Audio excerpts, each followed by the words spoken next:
All right, let's go. This should be good.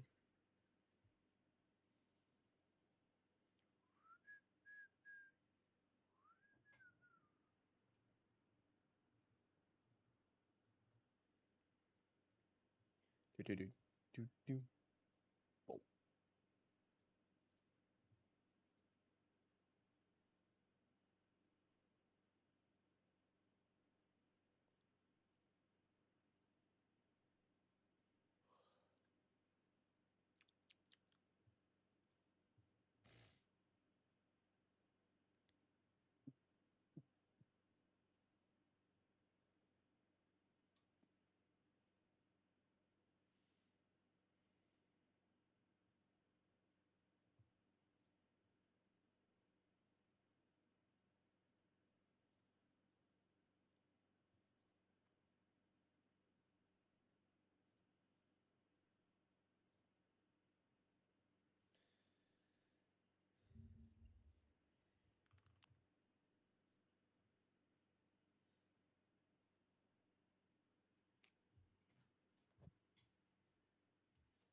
Boom.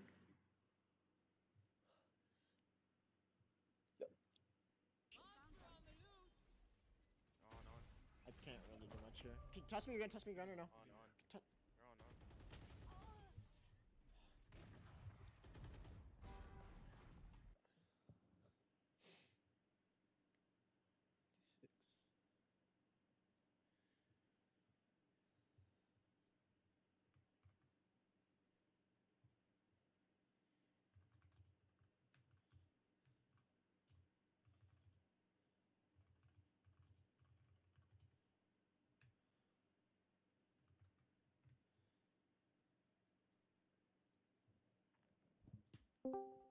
Hello, hello.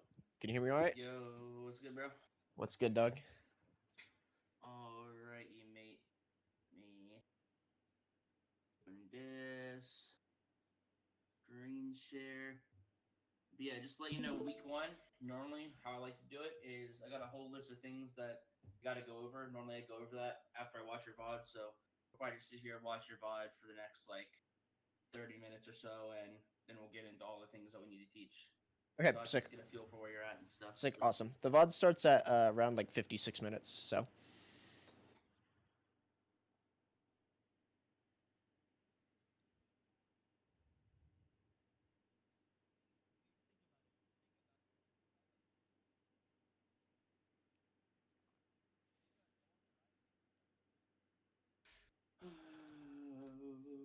okie dokie.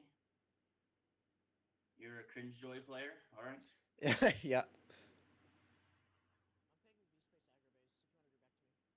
to me. Oh my god, you're fucking alpha. Holy shit. Yo, Yeah. you're a fucking Giga Chad. Holy fuck. Nah, I was stupid as fuck. Holy shit, dude. Scaling up A, scaling up A. You don't give a hoot or a holler. Scaling up A, scaling up A. Yeah, the only thing here that's kind of rough is like, it's kind of tragic because if you had a rifle, like this angle works pretty well.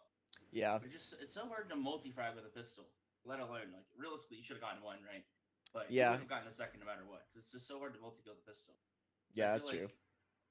like your positioning here, like this is gonna be a mechanical week, but I'll just mention it now. It's like it's not really worth it to play an off angle in this situation because even if you go like 1 for 1, you're still gonna be down numbers. So you should That's be true. looking to play towards like front B on like this angle. Maybe watch your lurk for a second, turn around, just look to try to get a freebie and get out. Because you're not gonna win going 1-for-1.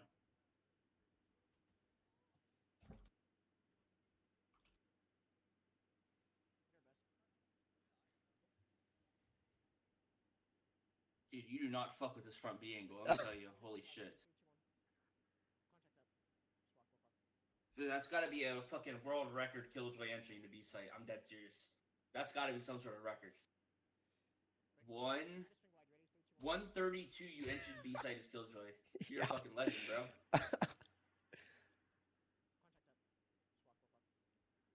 I'm surprised I'm doing this here because usually I go up and like I jump spot that angle or I jiggle or something.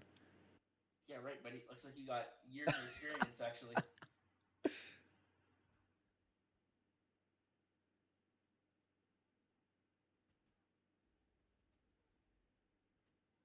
Yeah, I usually jump spot or jiggle, but you know, this time around I decided to turn into like a NASCAR just for fun. Yeah, little F1 driver. Yeah, Max Verstappen had the remote controls, unfortunately.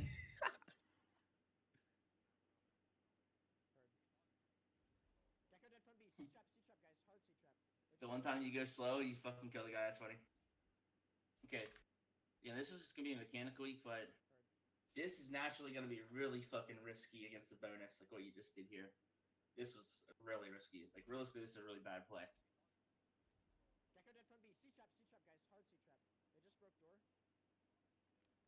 We'd call it the C trap though, because the Gecko's probably better flash. Shit. Matrix. Right.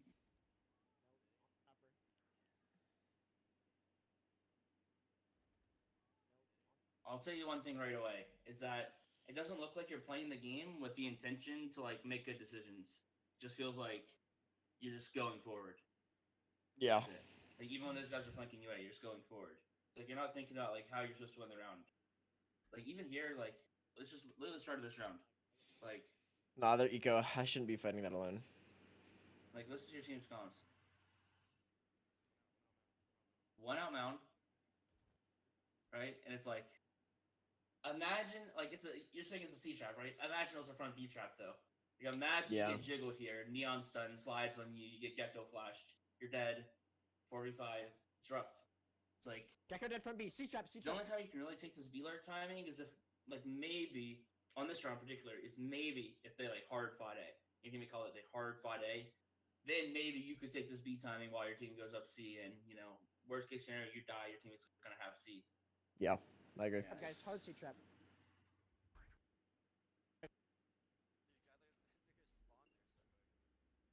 Hey, but this will be good though because there'll be a lot of engagements in this VOD. Let me tell you.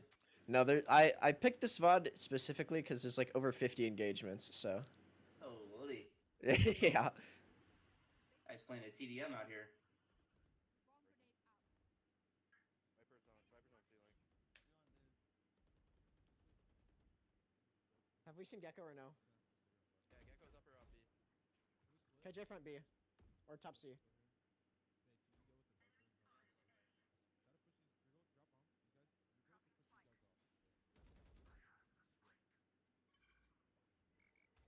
Fighting me.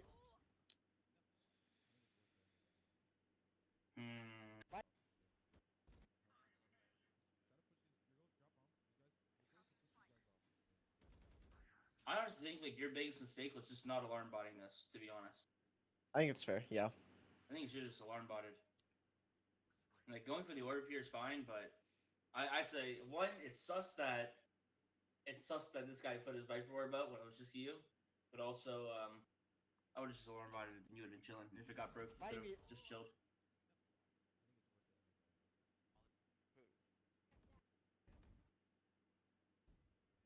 What do you think your biggest weaknesses are? Do you think mechanics are like a good thing for you, bad thing for you? I think my aim is pretty good. Like, there's some clips in here that like highlight that my aim's pretty decent. But I think it's like crosshair stuff. Because recently, like, I think some of the like my poor decision making in here is because for like the past like I don't know couple weeks I've been focused on mechanics. Yeah. But yeah, I'd like to get those up. Nice. Broken. especially stuff with just like Upper. crosshair placement and shit like that. That's from Waterfall's side. I can't. Breakable C-Link and upper. Unbreakable. Wait, Viper's contained.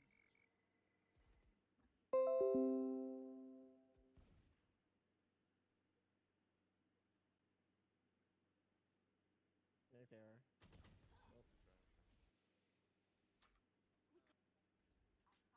Hold on. Gonna grab orb. Viper, I'm gonna run to them base. One more. Can you live or no? Dead. One more C. Can we just go on? I'm gonna put my KJ ult down. We can pivot back B. Whoa! Oh, I thought you were about to cross, bro. No. Honestly, I think the play probably is we just slow down and then we can get like a smoke front or something and then we can cross and get the deeper ult. Neon's here. 'Cause, I mean, we just fought here. There's almost guaranteed that there's two. So, You guys just should have waited for your Viper. yeah. Not trying to. And like 3 swung, put the ult down. I wouldn't have smoked it, I would have just fought it. This year or no? Just have to bait. Well, can you get that? I don't even know if you can get that. I don't think you can. I don't think I can, yeah.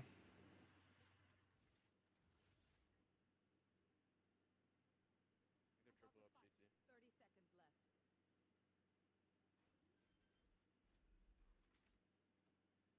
Lights down. Bot coming back. I feel like without seeing a lot, one of your biggest problems seems like your positioning and just like you peek really weird on angles Yep. too, I'm getting ready to do and your it. positioning just never looks good. Like I heard. you never play like an angle the way that I would have played it, or like someone I would expect to play it like ever. Play like really weird. Like you're in like at a disadvantage. Remember when you killed that gecko front B as well? Yeah. I feel like you also peeked that guy really awkward, and he just whiffed. It feels like really hard for you to get kills out of like Myself. the fights you're taking. No, that's a Viper ult C side.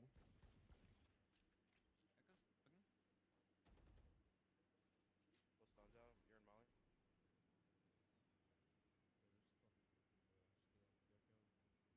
Yeah. I think they'll stay heavy A side. One white again.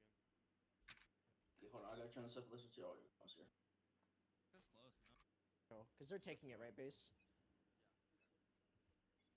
Welcome to my world. No, that's a Viper ult C side. Echo's close, no? I can dog through this. Unbreakable. Hogging. Pull stuns out. You're in Molly.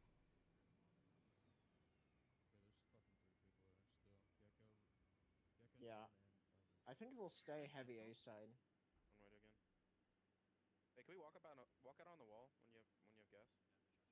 Can you guys wait 1 second for the let me go B Yeah, side I wanna and try to break exit- through it. Yo, listen. I wanna go top roof. This is too much. Hey, I wanna go top roof. Yeah, I'm watching this and Waterfall side KJ. The only thing that, like, I don't love here, again, this is just a mechanics league, so I don't really usually go into this stuff, but, like, you don't do a terrible job of being annoying here. Yeah, like, you're capping the orb, sure, like, this is unnecessary, but whatever. Opening the I door was- is good. I was kind of hoping that honestly they just like I don't know, maybe they had like so I didn't think they would have a trap, but just in case they did, like if there were 3C and they were trying to do something weird with the Viper ult, No, I you think know, you're overcooking bait it it. out and they You're- could just Yeah, I don't think there's any chance of that actually happens. So like, Yeah. 0, because like the only risk that I see, like the only thing that can happen here is you dying. Like I feel like that's the only outcome. You're never gonna kill them here. Like yeah. they're not gonna run through the Viper ult and try to kill you, right? Like the Mhm. only thing you're doing is like giving away your position / like because you're lurking. So like let's say that there is like let's say Gecko started with him, right? Maybe like off your team's A control, they're looking to punish you.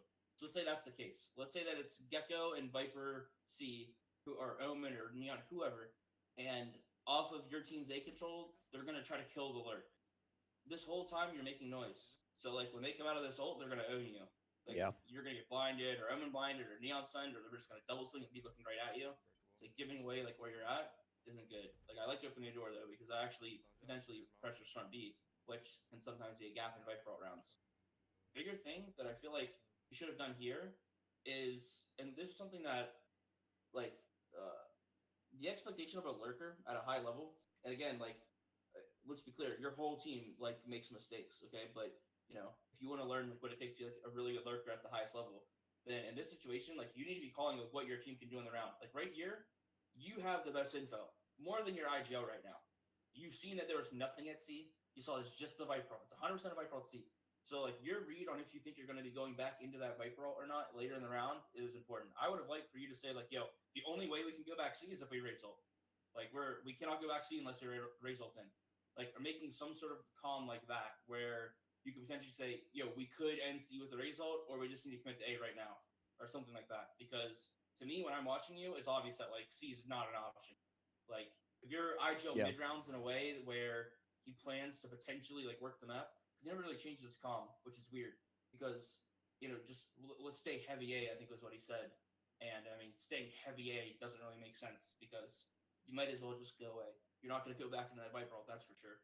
So yeah, and then as you got to here, 1 second. I think that you also could have called to like, okay, if we're not gonna like right here, you could be like, yo, if we can't go A, then let's just split B. Like you guys should try to get A control, and then we can end B. Then you would like, And for the because you already opened the door, which pressured this, right? So it's less likely that they're here, right? Yeah. So it's more likely that you're not gonna get spotted here, which is good. So you get up to this fun space. Like here, you could be calling like, yo, like if you guys get the A control, like we can split B, and you can call something like that. So that's just a little insight. Like if you want to know what the biggest lurkers are doing, like you're gonna be vocal on the lurk roll, especially like when you're the person with the information in the round. Like relaying that information is one thing, but if you really want to be at that next level, like making ideas off it is really important. Gotcha. It almost seems like a lot of people, what they'll do is like they think that the IGL is like the only one who makes those calls, but trust me, the best lurkers in the game like have a lot of vocality. Yeah, one way. I think putting the turret in the one way is fine, by the way. Okay. I don't mind putting the turret in the one way. Because sometimes they leave mound as their one way fades, it almost like works out for you. Okay, interesting. Close.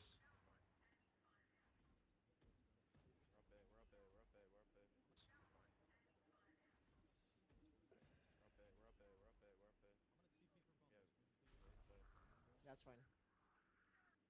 Just even like here, like when I watch, Yeah, I see what you Like- mean. your intentions don't look like it's to win the round. You just look like you're autopiloting. That's fine. I have ult, by the way.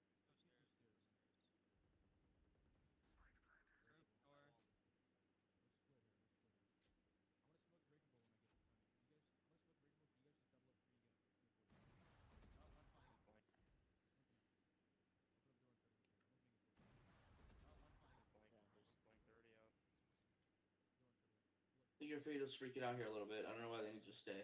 But Yeah.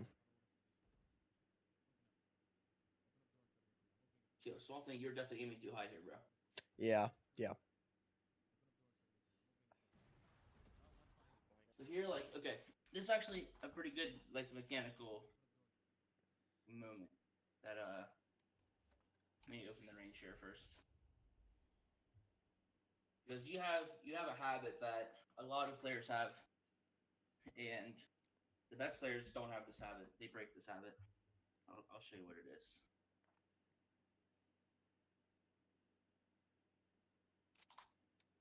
Can you see my range or no? Yeah, I got you. So like, let's say we're just worried about like, so we're just worried about this guy right here. Let's say this is the guy you just peeked. Actually, let me go stage. Go to fucking wall.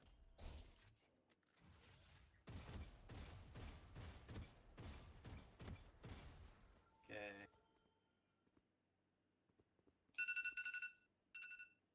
Oh, mom's calling me. Barrier created. She'll be alright. Okay, so let's say you're peeking this guy, okay? And you peeked. What happened? You're like this, and your crosshair's like here, right? Yeah, And what did you do? I like really hard pre-aimed. You went like this, right? And then you did that. That was your movement. Let's watch it again. You see how you didn't move? You just Yeah. See one here? You went like that. I want you to imagine you're this person, and someone does that. Someone peeks this and doesn't move. He's insta kill him. Yeah, I mean He's you're not already moving. he's gonna be pre-aimed on the ang too, because where So else it's like is he this gonna one- look? This one needs to happen. So let's say that you're aiming for this guy right here, Here. but you peek and your cross distance off. This is what it will look like. Like that. You see how I moved and like threw off his aim? Yeah. That's like that important step means the world. It is like it's quite literally like a massive difference in like tier 1 Valorant compared to anything else. Is that people have that when you get caught off guard like this, it's like that movement. Even when you peek an angle like this, it's like let's say you're fighting this guy, you be like this. It's like that. Got you.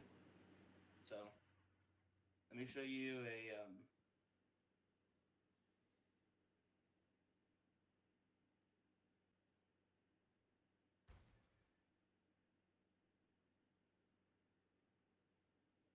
in this video, I'm going to show you one example. I can say in this video, but watch this situation here.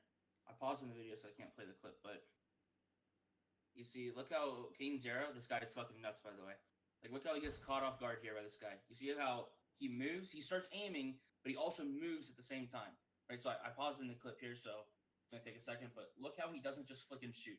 He moves to make B-Dog miss, and once Yeah. he lines up a shot, he insta-kills him. Like, that is what, like, tier 1 mechanics looks like. He gets caught off guard, he flicks while moving, and then once his aim is on him, he stops. So, like, in full speed, it looks like this. Like, and, like, if you watch Les, you know him? Obviously, like, masterclass at this. Absolute masterclass. It's literally every round he plays, he looks at it. He's so hard to kill. I call people who do this properly, I call them wobblers. They're fucking wobblers, bro. It's actually, like, it feels weird. Like, genuinely, like, I promise you, you probably haven't scrimmed enough, like, actual, like, top tier 1 teams to, like, feel it, but I'm telling you, that you'll feel it in the game. Like, it's completely different. Like, every time you shoot at somebody, imagine every time you go to flick on somebody, right now, half the people that you flick against are standing still. Because everyone's, like, standing still while they're shooting. Once you play against, like, the best, like, even someone like Demon 1, this is what they're shooting like. It's like this. And, like, when you're aiming at someone who does that, it's like, they're just making micro adjustments everywhere, and it's really hard to actually fucking kill them. So, this game is all about, it's not just about your output, right, with your aim and your crosshair placement, it's also about the input, how easy you are to kill. A huge part of it.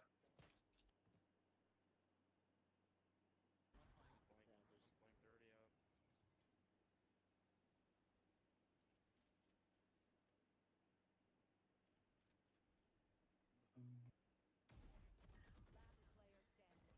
So your teammate there, like, you see, he's like a sentry gun. Look, he doesn't even move. Yeah, that's true.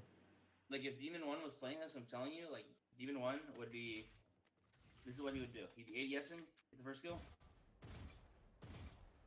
And as soon as, like, you mimic that, you can kind of think back to how he plays, and you'll know that that's obvious, but people don't compare themselves to them enough. Like, the movement's a huge part of it. Okay, the operator on Killjoy. Checked it. It works. guy I don't know. spotting. Maybe it's just like I have C long line. It was good. Nice. It's not bad. I prefer T-side hopping on this map. Ominid C. For that reason. Like, genuinely. Like, yeah, it's not bad. because I love taking the C long line because it's like if you just have like half decent pre-aim and you're mentally ready for the fight, you'll kill the guy like 9 out of 10 times. Yeah. And then you oh, just have all of that's C. good. You just post on it, and they can't do anything.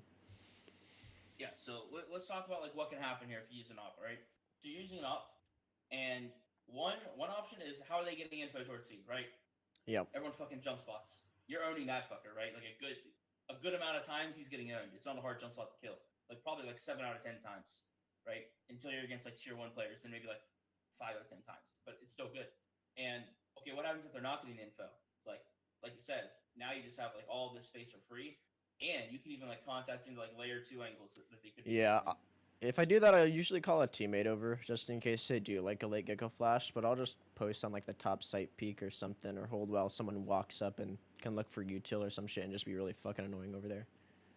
It's like, generally speaking, like T-side opening on maps where people are jump spotting for information commonly is going to be like a good thing. We have 5 versus 3. Opening door. On stairs right now. If you guys want to just play sight.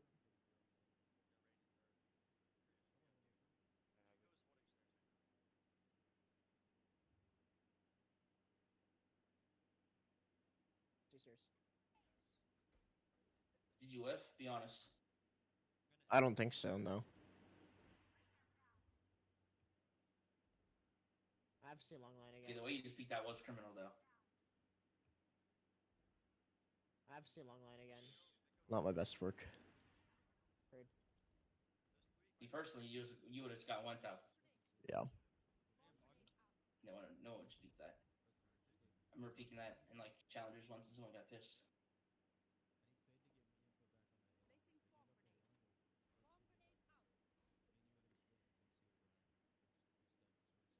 in waterfall right now, guys. They shifted over. C fight. Can you guys speed up and help me? Yeah, I have. Where's not out? Okay. They're not at bay, right? They're fighting it? Not up. I mean, they're already leaned towards C, guys. I think we could pin it back A. Weird. Dropping a site. Move. Wait, hold on. Flash just scanned me. Flash, they threw Flash C, didn't scan. Okay, here's the problem. This is the biggest difference. So the difference between good comms, like Yeah. people don't really understand what good comms are, bro. Your comm is good here, but I that's need to not call enough. them back towards C and Yes, just say, "Yo, you come have see, the come see, read. come see." You literally have the read right now. We've You talked have the about perfect read. yeah, we've talked about this on our team before, and our IGL likes to take a lot of the mid round into his hands, and he likes getting. And I've complained about this before. I've said the way that I want the info to work is, in a perfect ideal world, everybody's like an IGL, and they're just making the calls, and it just works. But the way that we've talked about the information getting fed is like get the calls to him, he thinks and then makes the decision and things like that, which I don't like. I think it's too slow and kind of stupid, and it doesn't let you develop because like making wrong calls is just part of getting better. But Yeah, okay. Like here's the thing, okay, is that this is not like this isn't a normal mid-round situation. Like it's genuinely not possible for your IGL to even comprehend what's happening right now. Like based on the way that you've lurked, based on the way that this guy just reflashed, you have a perfect read on like, okay, like right now, this is what you should be saying. You should be saying, yo, fake A, come back C. Fake A, come back C. Like Ray Zoman, come back. Like Fade, Viper, fucking fake A. And you should be tucking right now, by the way. You should not be winning this angle. You should be tucking on this mound. You do not want to even risk. You don't even want to get a kill here. Like it's that serious. Like you wouldn't even want to kill a Viper right now. Because then the kills would rotate and like you need to tuck. And that's the first thing. And also like tucking would just allow you to like look at your mini map more and when you're opping. And yeah, you would call them back here. Like, I don't really your whole team system and stuff. I don't really care. Like it's whatever, bro. That shit is. You just got to figure that out because there's a middle ground between. Sure, you can have your IGL as the biggest mid rounder, right? But you gotta like say like, listen, bro. At some point, like if I have a fucking read, like we need to do it, or else why am I playing the game? This is a 5v5. It's not a 1v5. Like you're not gonna win a fucking 1v5. There's a good book. There's a good. Every good coach talks about certain things. One of the things they talk about is that there's a plane crashing, right? None of you know how to fly a plane, but if you combine all 300 people's knowledge on the plane, you might figure out how to land the fucking thing, but probably not by yourself. So yeah, that's fair. Combining your knowledge, rotating combining your over right experience now. is always gonna be better. Guys, can I have corner? I'm gonna make noise towards C then. And that would have been so perfect. And they had that aggro alarm bot that they were probably trusting. Yeah. I know we lose this round here. I remember it.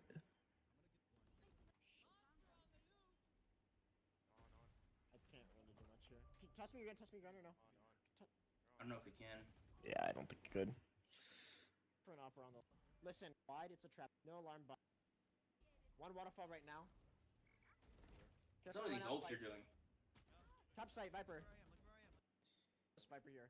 I'm gonna walk up close and just get the ult. You should really try to avoid doing this ult. Yeah. One waterfall right now. Careful, run out and fight.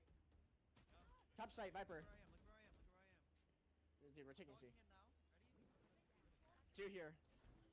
Carrier CT Velo. CT Viper. One of the problems here, like, is that you have Killjoy, but you're not working the map enough, like, Hold on, wait. to get value out of Killjoy. Like here, this is what should be happening. You guys should be taking play C back, guys. control, Have one and then person you clear should be alarm botting. If You there's- should keep like maybe Omen here with you or something, but then Raze and Fade should go help Viper on A, and There's like alarm bot re-clear wide, A. it's a And trap then zone. when you come back, see right now, here's the problem. Right now, it's entirely possible that like Gecko and Viper are actually ready to break this fucking ult. They could Yeah. potentially break this ult. Like that's a realistic like thing that they could do. Okay, but if you work the map and spread them out, you insert somebody here, you come back, this turret's not broken. Like if this does get broken, the Raze and Fade will clear this. You come back, you help this, you open this door, right? The doll comes in, you open the door, Viper gets inserted like here, or comes back, whatever. Viper gets inserted like here. You guys come back into all the way back to C after you were inserted. You're chilling here with Omen this whole time. If they refight, like one of you's holding for the flash, one of you's holding for the peak.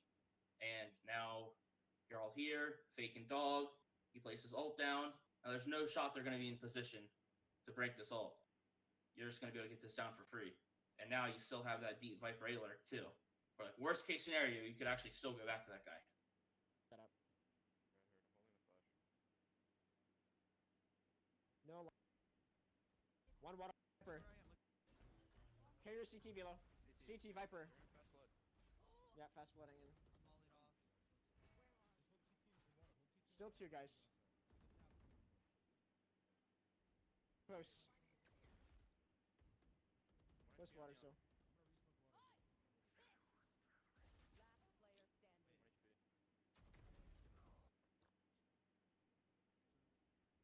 1 HP. Who's the IGL? Gabe. I'm Gabriel. Neon Seaside. I don't know if he's just in So my I Twitch changed up stream or that if I've KJ coached him race. before. I'm gonna double You've check. coached him Some people, before. I don't remember. Or you did like a Twitch stream of him coaching on like Icebox. Oh. Okay, it's that team. Yeah. Is Come this down the to same aggro team? if you want. Yeah. Wait, what?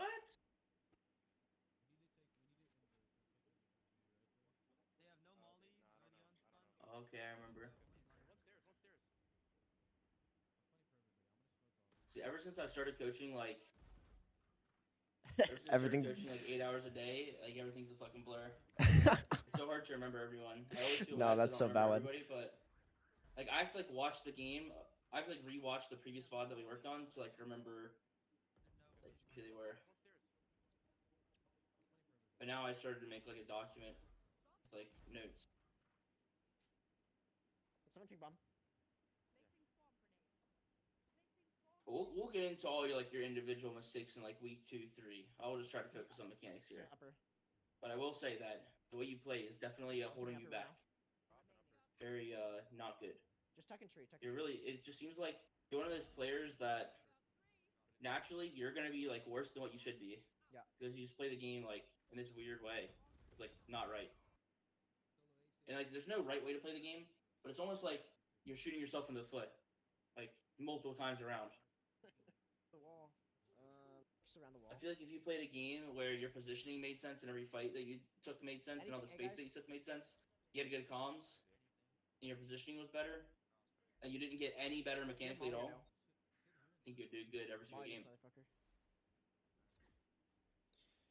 I've thought about that too. Like, Guys, get I ready for do a aim fair training. bit like of aim training, just like I don't know, like a default like hour a day. Here, KJ can be But free. I've looked on like I'm holding I don't DK know. There's off like in this the front view. voltaic ranking shit, and what's his fucking name? Like Zexra. I know he's like a pretty good aimer, but it's like this like pretty comprehensive ranking, and I'm like decently It's not above flank, it's him. flank. Like aim labs and just raw aim wise, I think I'm probably There should be better one than base. most people in the game. They know that I'm And so I've thought about it before, where it's like I'm losing have a your lot share? more aim duels and just shit than I should, given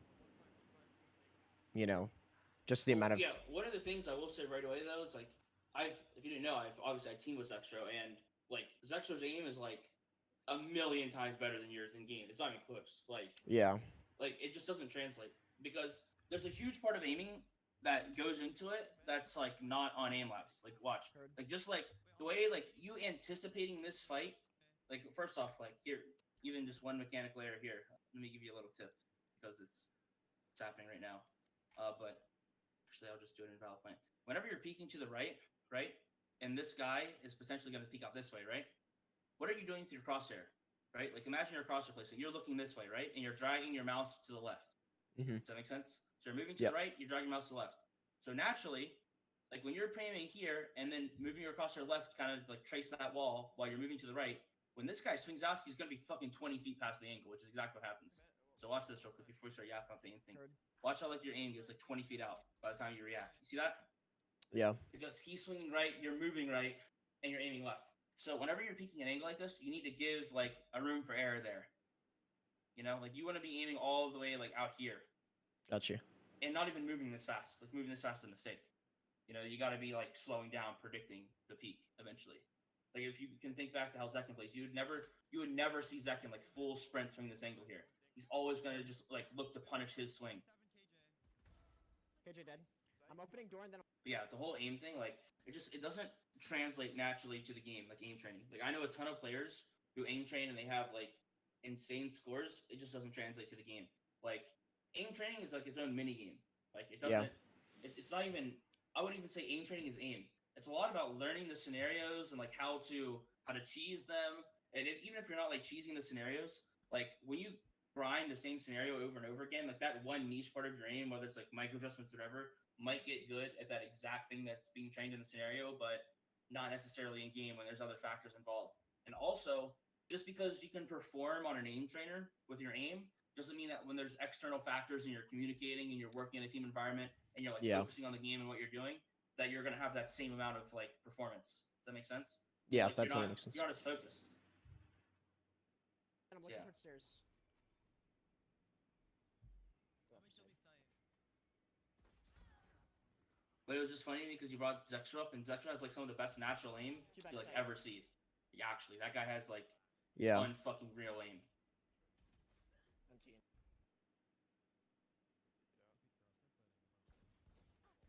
Phase one. That's why I think like I have such like a weird take on aim trainers now because I feel like people need to use them like the same way an NBA player would use like just like shooting free throws. But Could be. I don't think it should even be like a Phase factor or Philo, like I'm in thinking trying about to watch your like side how walk you're on the playing picture or angle. how you're performing. Like if you're getting good or bad aim trainer scores, that's not necessarily going to correlate to like having Phase, good get ready for success this. in Okay, game. Wanna grab your orb. One's close to stairs. One's close to stairs. Okay. Push some stairs. Walked into smoke. Okay, heard. Echo got orb. This is an awkward situation. Up, up. One enemy Are you remaining. on high ping? Spike down A. Entry. I'm living for you. They hit tab. These guys might be LATAM. Your bullets are registering late. Oh. Let's see if my reaction is good enough here. Predicted it, right? Oh, predicted it. Okay. 50? No, I'm Not on that high. nearly. Yeah, I don't know what's up. Smoke down. It feels weird whenever I play, but the ping doesn't say that there's anything weird. So Nice. Let's go. Your bullets are definitely like delayed. You're stuck on rubble. Cause you 1D both those people. It didn't register right away. Yeah, get it as close to the side as you can. Okay, one small thing I will say. This has fine. Honestly, like you can't really molly like the whole thing. But against non-movement, like the close molly is good. Like, cause you're against a neon, which is pretty like niche, but against non-movement, the molly's not bad because they're gonna fucking eat it, obviously, especially Yeah. if you get the Viper Molly down. Like, if you guys like Viper Molly kills your Molly, he eats it. He's like literally 1 HP. But also, like, so for example, if I was against neon, I'd probably do something like this, and like this, because you know he's gonna try to slide there. And then honestly, I would play like Viper Bend, like this sort of setup. the You only just thing that imagine, like, they're gonna the have a tough time. the thing that we usually do is like if you move one of the mollies to where like Viper is, the way that we have worked this out is we usually say, okay, you can stay in like this front site area. We're just gonna pop these mollies to make sure that you can't run on top site, and then we usually run like an up down setup on the back site and say like, okay, if you want to fight us into like this up down through the orb, through mollies and shit, while like stalling for rotates, and we've had like a shit ton of success with that. Because the only thing that we've done with like neons is if the Viper plays here, like usually they're gonna send like that stun in, and she's just gonna get concussed, and then it just gets really tricky. Especially if she does get stunned, then we've seen neons like forego the close angle and just slide along the back area where there's not the mollies, and then just get the Feels kill on the like Viper. you guys should be able to hold this, even if they slide. Like, if you're here and here, like, by the time you know they're coming in, like, Viper should be going wide and just facing the angle. Yeah. I don't know. I feel like only committing to this, like right now, if you guys, if I went on Neon, like, let's say Narret goes on Neon and I go on Sky or something, and we, like, entry C site, and you guys do the setup, like, you guys would own us. Like, even Narret wouldn't be able to just kill you, like, running through mollies. It's really tough. Like, I think it all depends on like your team's positioning. I mean, you could do something like this, but then you wouldn't have the turret. So Yeah. it's like you gotta remember, like, you can literally shoot this neon in the side too. Like one bullet, this guy's you could just kill him with mollies too. Half the time they're gonna die. But between this guy facing, this guy tagging, and then rotating to here and looking over as well, if they go on that wide angle, I think you guys would own this. Okay. Nice. playing an up down now. Just to help. KJ and C. Dead. There's at least one more. That guy. Go front B with someone. I'm shifting guns. Wait, what did he? What was he trying to pick up the I, bomb? I'll be honest. I have no clue. Was He's the bomb down? Dead. There's at no. least one more. I don't think so. What was he Hold front doing? B with someone. I don't know. He's just working on his KZ, I guess. I thought he like had to pick up the bomb as like a fucking hero, bro. I thought Yeah, I don't he's know. on a fucking mission.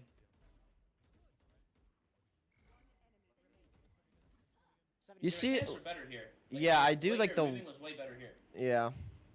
Like the crouch was bad, but other than that, the whole thing, like the way you were like, Still 72. you were like mindfully aware that Nice, they good had pass right here. deagles, and you just had to move to make them miss, and that's exactly what you did. It's like you're way harder to kill here than you were in that other clip. Yeah. 72 Gecko. So just do that, but all the time. Yeah.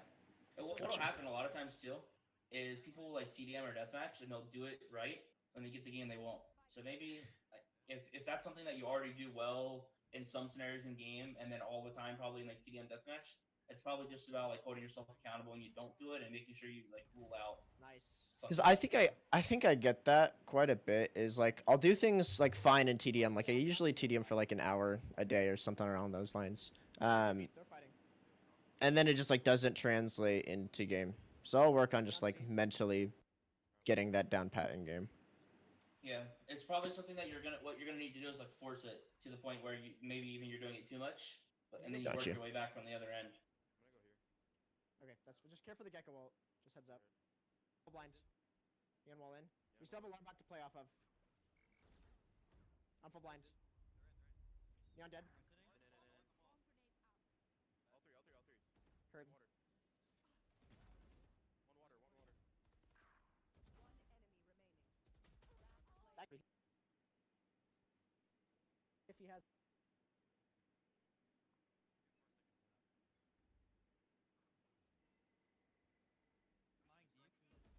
Okay, that is a Two crazy suicide, peek Omen too. and Gecko. Yeah. You peek so slow sometimes for some reason. Like I would have thought if you're going for like a jiggle pre-fire, I think it's fine actually. Especially like off the timing where you know they're peeking with that flash, like jiggle pre-fire, it's actually not bad. But that peek was crazy. Well, a small thing that you can do, by the way, if you ever want to, against teams that you know are doing this lurk ward, start putting your alarm bot all the way back here. Like, Okay. Don't even let them make them lurk that far to break it, and you can just manually hold this because it's gonna get really awkward when they break this alarm bot, and then it's like this is all just a question mark. Yeah. Like you're force layer 2, so like you kind of just have to concede that like layer 1, and like at least this way, if they break it, you know, okay, they really committed to going into sight. Got you. You have the line check? Yeah, and if we have another person there, like with the, like, I guess Survivor's on A, but if you do have the orb, you can kind of molly and just kill him. Yeah. Wanna walk up, Jay? Just open front B door. Yeah, I wanna clear left. I'm gonna loot.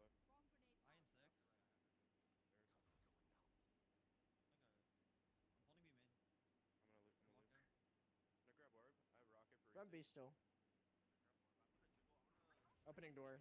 Coming towards C. I'm moving C. Hey, one through waterfall. Ignore this part. 7. Let's go spraying. But all the way back here, you got lurked on. But the problem is like here, it gets really awkward, and you're scared because if you commit to the left corner, like if they did contact in, you could just die. It's like mollies and neon sun, Yeah. you're just dead. So, and then the right corner, it's like eventually the smoke's gonna fade, and you can't really hold top side and the left like that. Yeah. It's awkward. So you're in this really weird spot. And to me, like the right call right now is saying like, "Yo, we need to flip." Like they could be walked up C. Like we need to like flip the map. We need to flank. Like right now, you should be calling that fade, Omen, Raze, Viper. All of them should just be pushing B and pushing A right now, and they should just flank retake C. You should just give it and like literally move the spawn.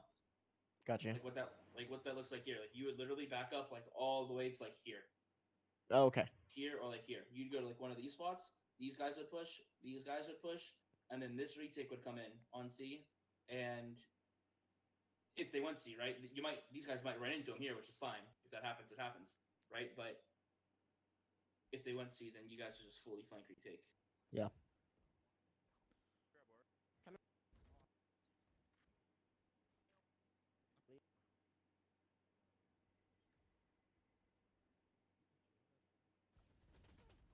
went B. Oh yeah.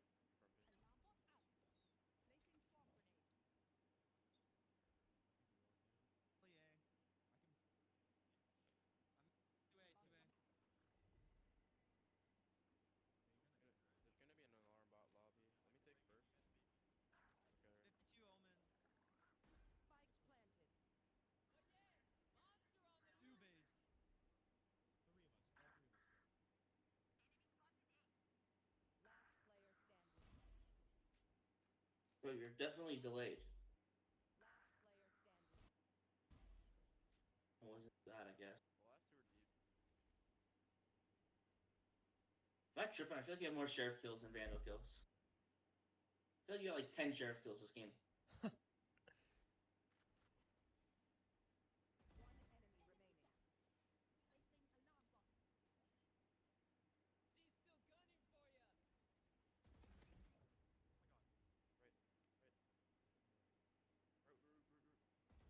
Who's the fucking dumbass on the news saying that? Right? What did Yeah. he say? Root or right? I thought he said right or something. I couldn't even tell what he said. I went low. He's Wait. got The way that it looked too, it looked like it came from that like left side. I did not expect him to be so deep. I mean, Oh, working up. you didn't get there. One outside A at least. That shouldn't even be close to winnable. 2. Yeah. Yeah, I'm gonna move. Well, he's fucking breaking that again. Fuck him. Oh, opening door. Yeah. That was stupid. Yeah, you could tell like last round that they had the read that you wanted to break that turret. So Yeah. Nice. One more. KJ A. More. KJ Have raised up. yeah, that door opens so fast now. By the way, like you can't even like Yeah. you can't play It's, C or B without the opposing control safely. Like if you play like a top tier 1 team, not even a top tier 1, just a tier 2 or tier 1 team that actually like abuses that door well, you like realize how like annoying it actually is. Like even just like jump spotting C. Like if you're jump spotting C without front B control, sometimes you die like that quick. Like the door opens so fast you just die. Gotcha trade. I'm leaving. Gotcha trade. I'm leaving.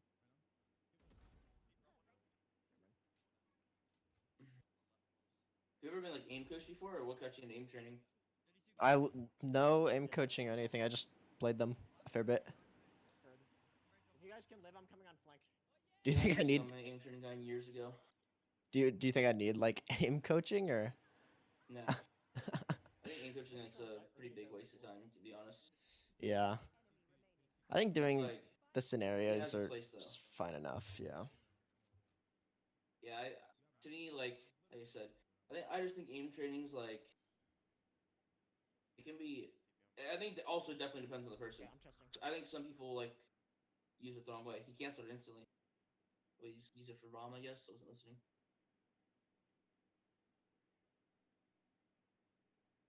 What is happening? Spike planted. Whatever spawn. Smoke water. Yeah, he could walk CT on you.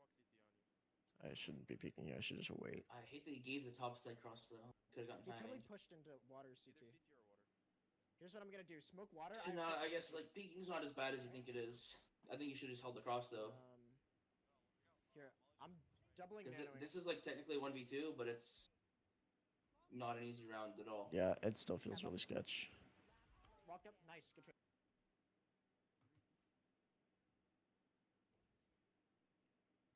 It is quiet. There's some crazy setups that you can do with Viper Guys, let's disrespect this. Viper, Killjoy on this map. Holy fuck. I know. I think it was against a war. Where's it at? Mad. God damn it. I have to sit up to type this shit, man. Yeah. Which one was it? This one? This one? TV? Big meeting tomorrow. Ooh, you sure you want to go with the pie chart? These clients seem more. Still, 4v5 situation. Physic does shut down that lockdown. Lions giving up these sites I've played my fair share relative of the, ease. Or esports now facing like you can't do this anymore because the fucking alley changed. But Bit of Yeah. adversity here. Bit of a No, weird it used to one be since so KJ good. Like that's has just This is a funny cancer. setup, between bro. B and C. this is a funny There's setup. nobody I at have all fucking Odin too. watching just over to- B. It's a for the cherry triple on man top. swing of this. I remember it used to be like, oh, there's Killjoy Viper C. We're not going there. Nano's 30 seconds trick left. is here. Dude. Dude. Remember Fnatic did that too, where I think Boaster would just sit like Alongside backside and aim. just fucking destroy people with that Odin. Actually work out to I hold love the it. spike. Physic goes down I'm gonna look for this round A round. That was really Oh, good there- together. and inch with the Here. smoke right in their So face. the idea here is that he is gonna spam like this super popular line like this. He's gonna spam that while I have an Odin and his Molly stops the entry. I don't think he could afford both Mollies, but like the normal setup with this is like this. There goes the combo that I mentioned. Narrate is able to step up to the plate, and Pancakes is actually down to 36 HP. And BR! No! Just fucks in. The orb tanks them down. They lose 50 fucking HP in the first 1 second. Knocks them fuck, all man, just down fuck. through the smoke with an Yeah, and if you get him like on that, like in the Viper, you can't really see the fucking KJ mollies. So if you get like tucked a little bit on him, you just get cooked. Yeah, and I didn't even get the Molly down. If I got the Molly down, that shit would have been even more tragic for him. But I was kidding. I'm blinded. Yeah, I Three. really I like having some weird shit. Like that's why sometimes I do like this Viper wall. That like I've literally not seen like almost anyone else do it. Like I'll do this Viper wall sometimes because I like being able to be really annoying. Like when I'm That's spamming tree. so what we do on our team is we have like the molly close on main, and then we put one molly main, one molly in tree, and then our play is we just double up in tree and just fucking hold that shit with the wall, and then a molly on our back. We fight the tree guys. We can push through, because usually it's like what, like 2 tree, you know, usually with one guy's dogging in, and then 3 like to go main for whatever reason. I prefer honestly 3 tree. I think it's the harder space to take. But for whatever reason, in like tier 3 and shit, that's usually how it is, and it works out really well most of the time. I almost like. It just depends on who I have with me. I don't fight tree with Killjoy. I don't like fighting tree with Killjoy. I like to just be on an island and play solo with Killjoy. But if I have Omen, I like to fight tree. Because what I like to do with Omen is like this. You have like this for front sight, which you either do this one or this one. You Yeah. Molly, you can cycle the smokes and the Molly. They go tree, and then you guys like retake the space. Like Omen one ways, and then you guys reflash in. And like you punish Yeah, them that- by refighting instead of holding. That like one this. way on tree 2 is just fucked. Yeah, you can Viper Orb that too. I had a Viper Orb for it, but I rarely did it because it was so situational. Nano Swarm. Ready? 3, 2, 1, swing. 2, 2, 2. Base, let's disrespect this. Let's stop. I'm gonna swing through. Ready? 3, 2, 1, swing. Do you think it was Two, like two, two. majority C is why you did this? Yeah, they got the kill on C. I was thinking that they were leaning there. We didn't have any info, so I was like, you know what? Hopefully this Viper's here. She's been lurking up a lot this game. Let's just try to catch this timing and bring it back to a 4v4 and get that info. Here's you guys. Nothing A.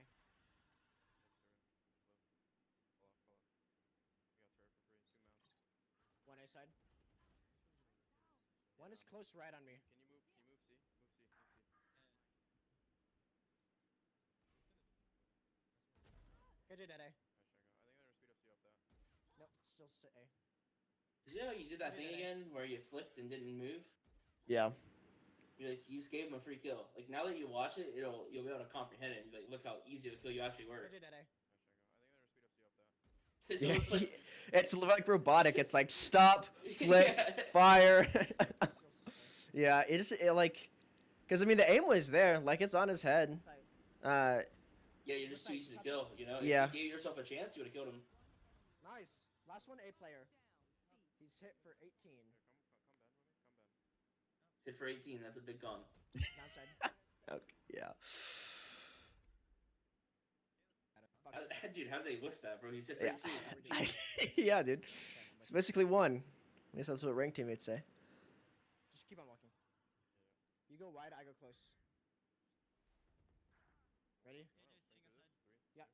You'll like this round. We stuck. Dude, I've not liked the last like 4 rounds with this Killjoy ult, bro. The one round you played behind concrete with Killjoy ult, now you double peeked with Killjoy ult, now you're peeking again with Killjoy ult. It's actually crazy, bro. You're a madman.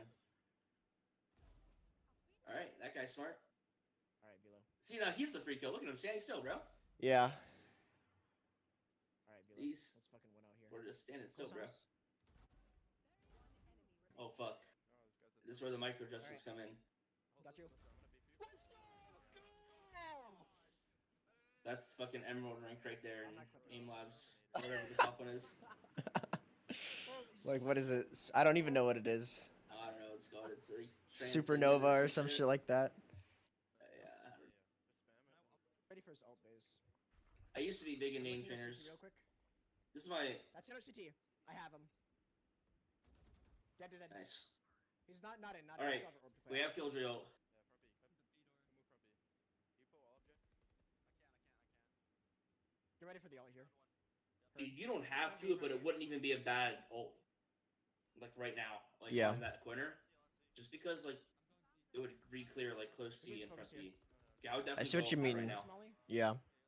Oh my god, Yeah, Ooh. they can't be. I don't think they're through. you risky motherfucker.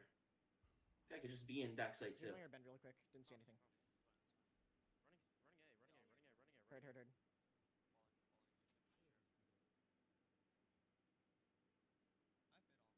Outside A a lot. I'm Heard. breaking turret. I'm in brick.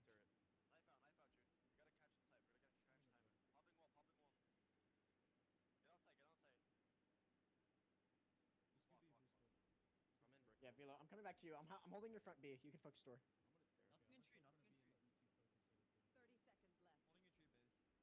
30 seconds left. Holding a tree base. Shit, I think they're running back C. Yeah, going C. Yeah.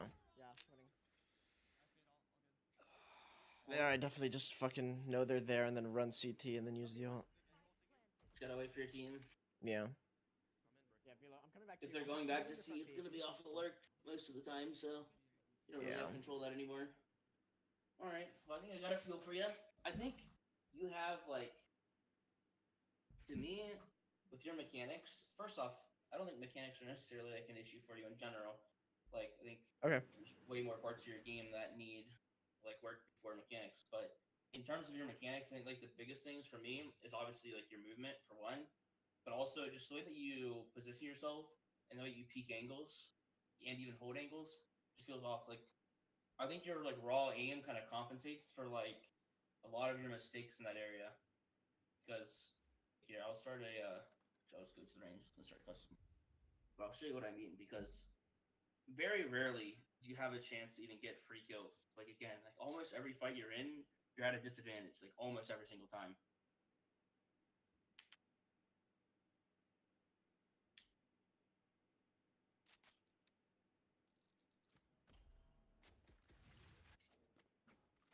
Like one of the things is as simple as this. Like, wait, like again, when you peek this wall, like let's say you're peeking this guy, right? Like when you peek this, you peek like that.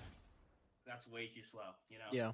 Like you've got to peek like a whole like couple feet away, like full movement speed if you want to peek somebody. Like that looks night and day. If you could see what that looked like from the other point of view, you know what I'm saying. Like you are way too easy to kill when you do that. And you do that weird thing like where you, with the op, where you're like, Yeah. where you do like that. That's crazy. Like a lot of times, offers will do like this. They'll be like that. Yeah. And I see honestly, what you like on a really shit angle too, the offers might not even peek it. They might just like jump spot like that and then peek. So little stuff like that. Yeah, I got a whole bunch of stuff that we're gonna go over here. Yeah. Got a whole paper like these. All right, first thing I want to talk about, which is one of I think whenever you are feeling good, like in some of those rounds where you got kills in and like you're obviously like feeling good about it.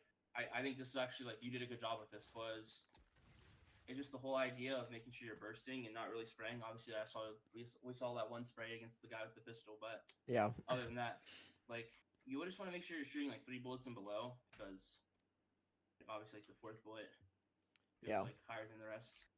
So you just want to make sure the first 3 are consistent. Again, look, if you trust that 4th one, No. it's Yeah. really inconsistent. So, and then you can naturally just kind of pull down that tiny bit. The first 3 Mhm. start to like close your spread like this.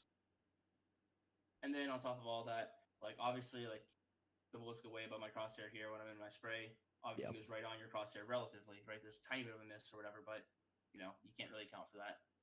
So it goes right on your crosshair and you shoot. But if you watch like for the first 3, the crosshair like literally bounces. Like it literally bounces like that. So what that means is all you need to do is like pull down that tiny bit to like fix your spread, try to get your spread like a little bit more consistent. And all you're doing is aiming your crosshair for the first 3 shots. This will be something that if you can visualize like while you're playing, and like you can really force into your gameplay, someone that is really confident in their raw aim like you're really gonna benefit from this. Like you Okay. need to just be aiming your first 3 bullets on this x-axis. Try not to introduce more verticality than you need to, right? Like especially when you have single shotguns. Generally speaking, when you have single shotguns, try not to introduce verticality. Whereas when you have spray guns, verticality is not necessarily bad. But what I want you to do is just aim your crosshair for like the first 3 bullets like at their head while pulling down that tiny bit. So like for example, let's say you miss, like don't go into your spray yet. You know what I mean? Don't go into like this. Don't even like do this, right? And like move right away. Actually like miss and try flicking back on their head. And then you can go into a custom, you can try like doing it. Just go back into the head with your crosshair. You visualize that. And this is like close medium range only. Technically you can do it across the map, but it's like really weird. Like that felt awkward. It's like sometimes it's gonna whiff. So practice doing this. And obviously like when you're across the map, you might be able to do this like 1 or 2 bullets. When you're close range, you can do this with up to 3. This is missing, going back into the head. So the biggest time where this matters is like let's say you're holding an angle. So let's go stage. Build my little walls like Fortnite. Let's say you're holding an angle on this guy. And obviously, like, I can't have this guy peek me, right? So I'm just going to have to imagine it. Imagine he peeks and he goes past my crosshair like this, right? How am I going to aim at him? A lot of times what people might do is, like, they go like that, right? And they'll spray or whatever they do. So in this case, what I want you to do is, like, practice, like, feeling confident on that line. And also, like, I haven't really seen you hold a ton of angles, like, much at all. But I would try to make sure you're holding, like, a tiny bit wider than what you think and flicking back in. And people have, like, by the way, like, trust me, I knew tons of pro players. Obviously, I've played with all sorts of players, talked to a ton of people about, like, these concepts, and it's not, like, a widely, like, there's no, like, right answer to this, like, holding wide or holding shallow, etc. There's obvious situations where you need to be holding wide and holding shallow, right? Like, for example, if you're on an off angle, someone's walking up, you don't hold wide, right? It's, like, simple shit like that. But in general, like, in terms of, like, theory of the game, like, how wide you hold, people have different preferences, right? Yeah, you know Narrate, right? I played with him. Bro, this motherfucker would hold, like, ridiculously close. Like he's the kind of person who would hold like this gap. Watch, I'll try to make the situation here. No, not really, but god damn, I walled myself off. But he'd be like opping a pixel like I don't know how to make a pixel angle, but basically this guy'd be opping a pixel like this. Here we go, like that. He would op this angle, like this bullshit. And I'm like, yeah, you're not gonna fucking hit that, bro. And he would. But he's like literally one of the only players who ever played with who could hit that shot. And what I would recommend for you is to try to hold a little bit wider because if they go shallow, right? Like let's say a guy peeks and he like instant swings like this, right? And he ends up being like to the right of your crosshair. So let's say you're framing here and the guy peeks like this pixel. What's gonna happen? This guy's gonna be standing still, right? He stops, he's standing still. So guess what? Your micro flick is fucking easy as hell. You know, you're probably gonna miss, expect him to swing. He's gonna flick back in, right? So look what that looks like. You shoot and you flick back in. You see what I mean? How it's like it's way easier to micro for that because they're stopped moving. So that's why I like to hold wide, because you're going to insta-kill them if they keep full sprinting, and if they stop moving, you're just going to flick back in and insta-kill them. As long as you can just trust those first 3 bullets, you can stick to that concept, and you just own people. And if you want to have fun, you can go into the range and like practice like 2-tapping them like this. Like practice like just the control of the Vandal, like 2-tapping. Like that kind of, this is just for fun. I don't know if this actually helps or not, but... I do that sometimes when I'm warming up, but I've never actually thought about like doing it for like the micro in the game. Yeah, it's like, it can help a lot, especially holding angles. So yeah, keep that in mind. And then the next thing we'll talk about is just making sure, like again, I think you did a decent job of this, especially in that C-side clip. But we just stick and move, right? You're just holding those 3-bullet bursts, right? You're always just moving, being hard to kill. I want you to think about this game as like offense and defense, right? And notice how like I've made it a habit to not have autopilot strafes. Like for example, a lot of people go like this.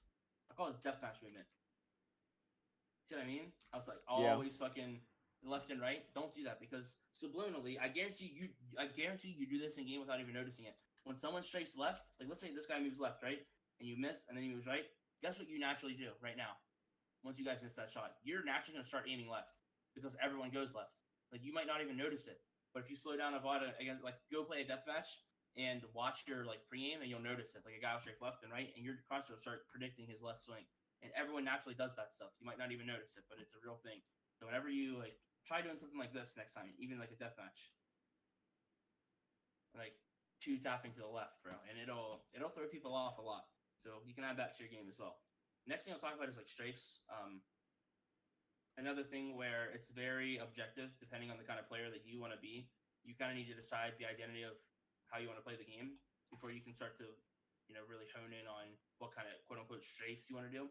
But I give you 2 examples. Obviously, you have people who are like Jojmo, Sinatra. You play like this, right? You see what I'm doing there? A lot of Yeah. jump moving, a lot of jump spotting, a lot of pre-firing, a lot of like bursting, but then transition into like committing to fights. So, for example, they might jiggle someone out like this. Let's say they're jiggling someone out like this. Then they commit to that next fight, right? Or someone like Demon One's more so like standing his ground, this, right? Like he's willing to like jiggle pre-fire like this, right? But he's also willing to commit to fights and like stand his ground. Really gonna be like tap strafing, committing to his fights, and looking to hit that first bullet. So if you're the kind of person like Demon One who's committing to his fights, etc., then you're gonna peek an angle like this. You might peek like this. Like a really commit. Whereas if you're someone like Jojmo, then you might peek a little different, like this, where you're looking to make a miss. So there's a little bit of a difference there. Depending on the kind of player you want to be, kind of take what you want from that. But what I will say is that you should try to have like a strafe preference, like towards cover, more often than not. One thing, and this is honestly something that will apply to you a ton. You naturally don't see cover as like a necessity, right? I call people like you, I call them like traveling villagers. You know what those are in Minecraft? Yeah. Yeah. So like it's the guy with the llama, bro, and they just end up in the middle of nowhere, bro. Like I don't know how they got there, but they're there. So it's like whenever you end up like here with Killjoy, like this should almost be like this whole area should be red and this should be green, right? And you really gotta prioritize like using that cover because yes, there's obviously a time and place for off angles, right? But Mhm. the best players in the world are able to play a common angle. Like they know they're getting premium, play a common angle, get out, and get their one. Because the difference between the kind of player who does that, the kind of player who's only getting kills on this crazy fucking off angle is night and day. It's okay to play off angles every once in a while, right? Like, but you can't just spam them. You can't just be out in the open all the time. That's one of the reasons why, like, when you were anchoring and such, it was so like uneasy. Like you were playing, for example, with Killjoy, you were playing here. You're going through this wall. You're going through this wall. Like you're going out into the open here against the lurk. You're like on top site. You're like in the open here. You're not necessarily close to pillar. You're not necessarily close to this wall. You're just like in the open, in like literal worst spot you could be in. It's like, damn, bro. It's like it's a part of the setup, so it's fine. But there's definitely like no intent in your gameplay to like use cover to like benefit yourself. Like you should see cover as like a second fucking chance, almost like where you can get a kill, you have a chance to like keep playing the game, but you don't utilize cover as much as you need to. But we'll get into more of that stuff in week 2 because talk about positioning and stuff like that. Got you. The next thing is just like kind of combining some of the aspects. Is it's basically the idea that the safer of a position you're in, the more you're able to output. So try to like visualize what I mean by that, but basically like No, I get obviously what you if you're mean. if you're shooting somebody in the back, you fucking spray a whole clip out of who cares, right? Whereas if you're in a dangerous position, right, you have to minimize the input, so you can't put out as much. So for example, you might have to do like this. You might have to shoot like one bullet and then move. Whereas if you're on this crazy off angle up here, right?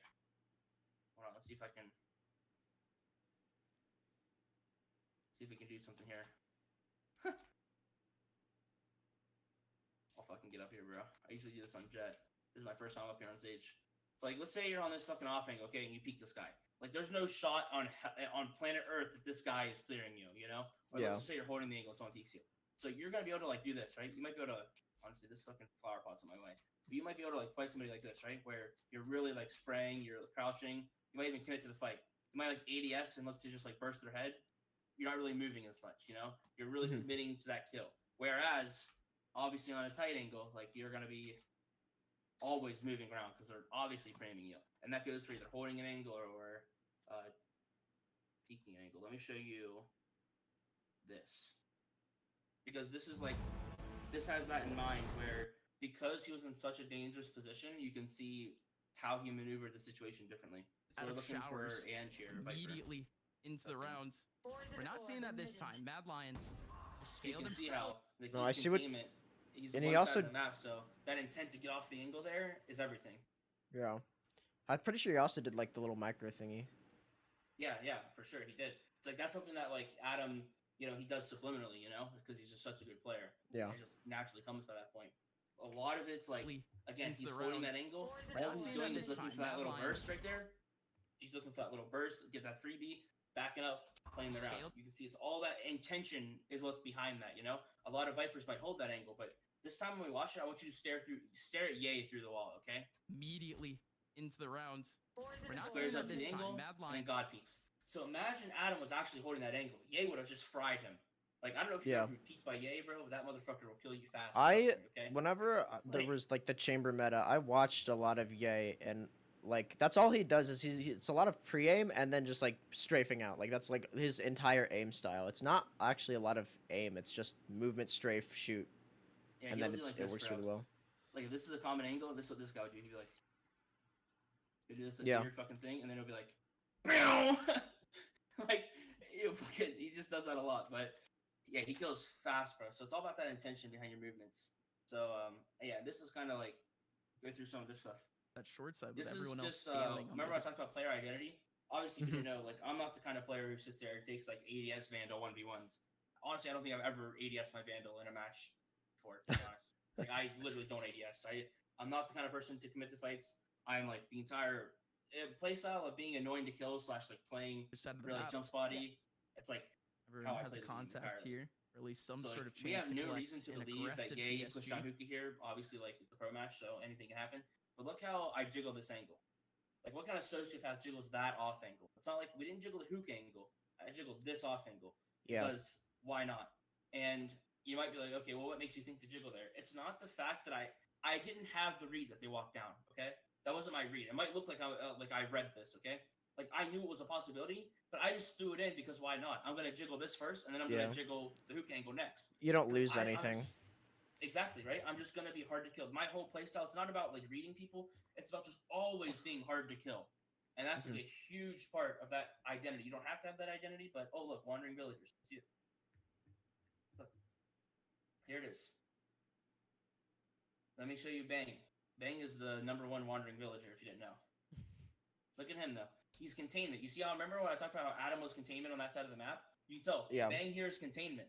His team's coming back to him, but look what he does. He plays a Yeah, he's super aggressive so angle in the middle aggro. of the open, and guess what? That's what happens when you play like that. Like, you're gonna get punished. Then setting the flow as the lurker. This is actually something I think we can go over now. That'll help you a lot. This is the mechanical session, but so basically what we're gonna Pistol look here at here is how I'm looking to set the precedent in this game early on. So it's something that a lot of good lurkers will do is like they'll go into the game either like starting passive and ending really aggressive, or vice versa. They'll start really aggressive on the lurk and then tone it down towards the end of the game once they set that precedent that they're willing to lurk, things like that. But as you can see here, I go for an aggro lurk. I peek the Killjoy and get him off the angle. I dink him. By the way, don't ever jiggle that like he just did. That is a horrible jiggle.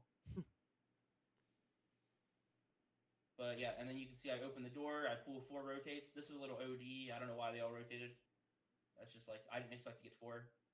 I did for some reason. And I go back here. I'm inserted. I break this alarm bot and I ask for smoke. Kind of. Do you remember like what happened in that match? Like remember I talked about like you need to calm that or whatever Yeah. in that match. Into the Let's watch this round actually. gonna get boxed in here. Yeah, you're probably breaking the shift alarm back bot over and then towards saying, C. "Yo, shift, shift, shift." No one. I from believe I OR get is Sky even Flash. contemplating. Like, let me. Straight towards C, walking right into the jaws of the beast. Here I don't over remember there. if I got Skyflash earlier. They or opt to something. go back. Okay. But Cool. again, I just knew as a lurker that this is the timing they would believe for an A hit, so I called the A hit. I called the A fake. Yeah, some regrouping, but Trick's doing a lot knew I could of keep him faking here. here. Just doing so try. So we go into C and get Still for free. needs to Then I lurk and win the round. trick there and aim. Onto the OR. Second half. And here's round 2. Aggression. So something that you'll see from a lot of pro teams, like I bought Blackheart a rifle. I buy it every single round actually, and every single round in challengers. On round 2, I buy my teammate a rifle and I go pistol, just because like I'm really good with pistols, so I might as well. And like here, you see Coming that because I have a ghost, I'm able to Investment lurk more goes aggressively in here. towards physics for those seekers I knew that as third well. player So was bound, he pivotal starts for running these away, I rotates take here this on timing. Lotus to find that So extra again, this is the second time that I've shown that I'm willing to lurk A. Okay, Yeah. and then we win this round for free, just an eco. And here's the third round. So I go sheriff again. Killer. My teammate has a Killer? rifle. I I'm choose gonna to lurk ignore. here solo. All good. And this is Ignorance where is this what- gets into a little bit more complicated stuff, but basically, like, in scrims, I did this play a lot, and it worked. So this is when you bring out a match. This is gonna look really fucking risky, but I knew it was gonna work because everyone peeks like the left side of mound, and the other player's like looking not at the right spot. You'll see what I do. Yeah. This is a Well, if you're mad, it's the kind of risky play you can make. of course, you would like to ignore this one. We're talking about the Odin, of course, in the hands Yeah, of no one's gonna Jonas expect Six. that. I don't really lose anything. I mean, it's third round. You are gonna have to inherently take risks. And So I mean, again, you only have a now I've sheriff. set the precedent, bro. Now all that, like honestly, that lurk, like okay, that might not even be worth it. Okay, like I ended up getting a kill, but it's all about. You could see that I had the intention of like, yo, I'm setting the precedent with this lurk. Like I'm Yeah. going to like, I'm not just throwing my life away. Like every single time, I had huge value, right? Like Mhm. so, it comes from scrims. You need to be good at getting value. You can't just like troll the game. You know, you've got to be able to like get kills. Yeah. You've got to be able to put pressure without dying. Like obviously, there's a skill in that. Then I want to watch how I want you to watch how the rest of this game played out. Because the next round Fast comes, and tempo guess what? this time around. I Map call for A control. So this time I call for A control. lines haven't Okay, hit eight, they're on A, Six just and now Bjor's and then we just And- win the round kind today. of down to Okay, now this round, again, I've set the precedent that I'm willing to lurk and things like that. So I lurk far here, back or I enough put though the that work. guy Look how fucking scared these guys are. They keep look how long they keep three doesn't people actually here. catch him out, and he looks to Yeah. Sky's still no here, longer Raze is apply still that here, Evan's pressure still here. on, with And you can tell that conditions you're enough paranoid for of this OR swing to still. commit Yeah, at and least it's like 1 to 2 bodies. that's what's really to annoying. And take- guess what? Now this time I'm not even gonna lurk. I'm gonna call my team back because I'm predicting this. I know that they want to like insert somebody here. I waited long enough to like make them think that I'm not there. Eldris. Then I wait. from map And again, you remember what I talked about, like just waiting for this your year team. because we And I haven't just waited seen for this my sort team of here. I don't Yeah. go first. re-hit to any Call my sort team of back. extremity from Mad We Lions. re-clear So and we they get punish. this info. The Trailblazer work That's so And then like even in like It's the actually- following rounds. Workouts. Wait, is this Yeah. next round? stuff at least. yeah. And in this No. round you can see I'm back to fucking lurking and they're not here. Or- So now that they didn't do control, Where's that trying now to that I'm figure lurking out up beating again, a tw- I call my Consider team back. There is we have a layer 2 sight hit. And I call my team back off of it. It's Of like course, Jonas you can just see like this whole process again. oh, Like, you might obviously I'm an IGO, so like it makes it easier for me since I'm like also controlling what my team's doing around it, which can enable my lurks. But it's just the whole idea that I'm kind of rotating ideas around the lurk. Like Yeah. that's why I was talking about your alert being so important towards C, because the best teams in the world are going to like change what they're doing around like what's going on with your Viper. Like, are they shutting down your Viper? Is your Viper getting space? Is your Viper dragging 3 fucking people towards A to where you can like take control of the rest of the map? Just having a good idea of how to make that happen on your team is really important. See this here.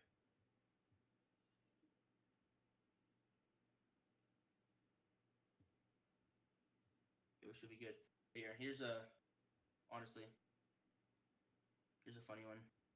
Turn on the magic with Displate Lumino. Meet the new generation of illuminated wall art with Roxy, either way.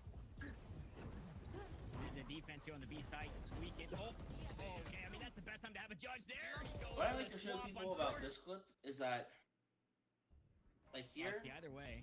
instead of a lot, like people wouldn't really like have the let's say like the creativity to do something like this. But if you notice our top sightsman cover Narek's back.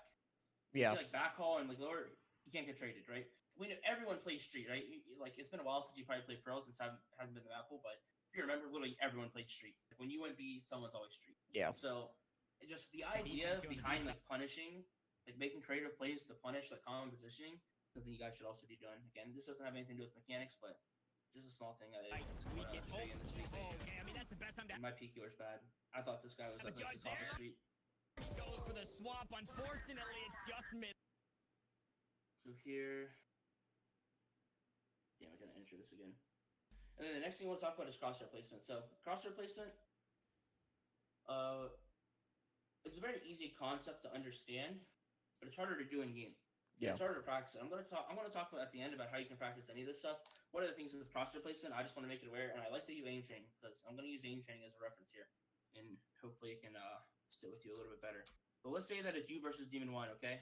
Let's say you versus Demon 1, we're going to check your average crosshair placement, okay?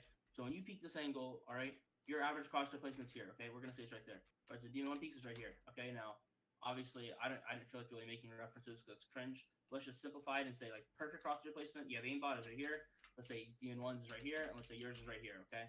That's really, honestly, like, in a real game, like, no one really has this good a crosshair placement because of, like, off angles and stuff and, like, entering, but let's just say that, to simplify it, it's like this. So obviously Demon 1's entering, you're here. So your average crosshair placement's like 2 deviations is 1. All right, now you're in aim labs, right? This isn't Valorant anymore. This is fucking aim labs. There's gonna be an orb that pops in the middle. There's gonna be an orb that pops in this line, and Demon One's gonna sit here and do this. He's gonna get a score. Okay. Boom, boom, boom, boom, boom. He's gonna get a score in aim labs. Okay. Now it's your turn. Orb pops in the middle. You gotta do this in the second line. Who's gonna win? Yeah, Demon's one's gonna win. It's not even fair, bro. It's like, Yeah. how are you supposed to win? And it's like, Demon One's probably a better natural aimer than you, anyways. But when he has that much of an advantage, you have no chance. And you Yeah. might not think he has that much of an advantage right now in Valorant, but he does, and it's way more than that. It is like significantly more of an advantage than that. So it's very easy to visualize that advantage. However, in Valorant, take my word for it, his advantage is at least 10 times that. Like, that's how much of an easier game he's playing because of his positioning. And that all combines in the way he peeks, right? When you peek an angle, right, you need to be perfectly squared up to it. A lot of times, like, this is going to be stuff that you already know, but you just don't implement well enough, right? So you're going to be completely squared to this angle, so a right angle. So you peek this. You can't peek like this, right? Because you're going in a circle. You know, you're going like this on the ground, right? You're losing movement speed. You can't peek like that. You got to go like this. You got to go like boom, boom, boom. Like that. That's how you got to peek. And you have to cross your placement. The next thing is, like, obviously, if your cross placements right here, okay, let's say your cross placements right here. And it looks like you're premium this, right? But no one's actually ever right there. They're always like right here. So Yeah. the person who actually premiums right on where people are is always going to be better. They have that huge advantage in game. So when people peek fast, they peek properly, peek square to the angle, they have good movement speed, they have good bursting, they understand like those first 3 bullets, you know, like making sure they're micro adjusting, they have good stick and move like that, that are hard to kill. They just have so much more of an advantage than you that it's fucking impossible to catch back up. So that's kind of what I wanted to get into with crosshair placement. There's one small thing, like in this, talking about adaptive crosshair placement.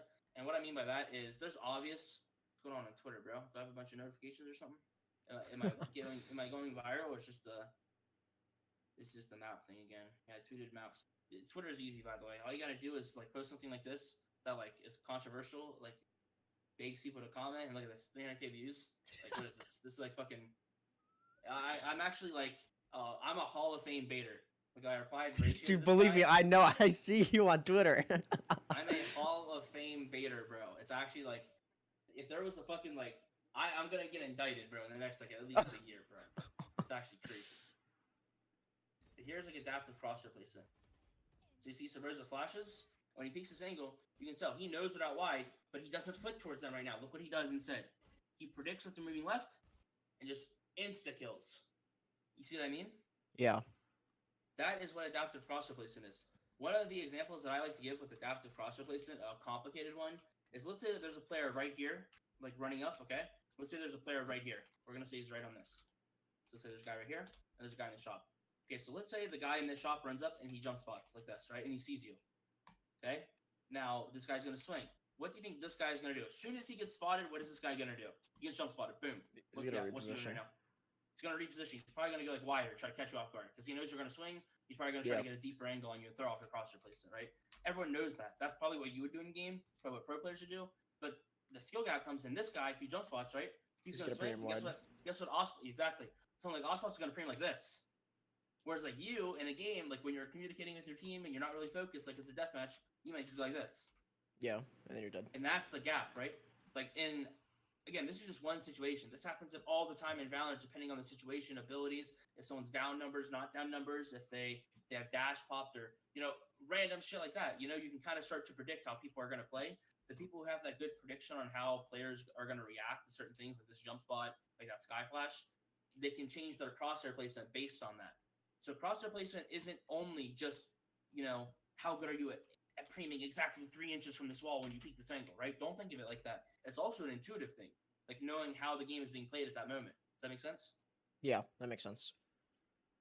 So yeah, that's my little round crosshair placement. So between like the intuition, the reading the game, like your actual like mechanical crosshair placement, and how you're peeking, you really got to work on that sort of stuff, and that's what can lead to those easy kills like I talked about. The next thing is I usually talk to people about an aim routine. What I would recommend is if you do use like Kovacs or aim labs or whatever, like you aim train after you play the game, like you can warm up on them or whatever. But that's what I always do. Training sessions after. Okay, that's good then. So you're already chilling with that. The next thing I'd recommend, and you might already do this, I think the Vote guys might recommend this, I'm not sure, but it's like using a key to shoot on tracking scenarios, like big tracking scenarios. Yeah, all that stuff. So the next thing I want to talk about is just like the kind of scenarios that I would recommend for Valorant. And again, like you do your own thing, but I still just recommend it because I said I did in the little pamphlet or whatever. So I'll do it. But if you have something that's going good for you with aim training, I wouldn't switch off anything. Just keep doing what you're doing, and until you find problems with it, you don't really have to. But Cool. I'll just say like a micro adjustment scenario, a super small target scenario, like fucking pixels, right? There's Yeah. a couple of them out there, just really force you to like move your mouse in that weird way, that weird feeling in your hand. I like that. I think that helps you a lot.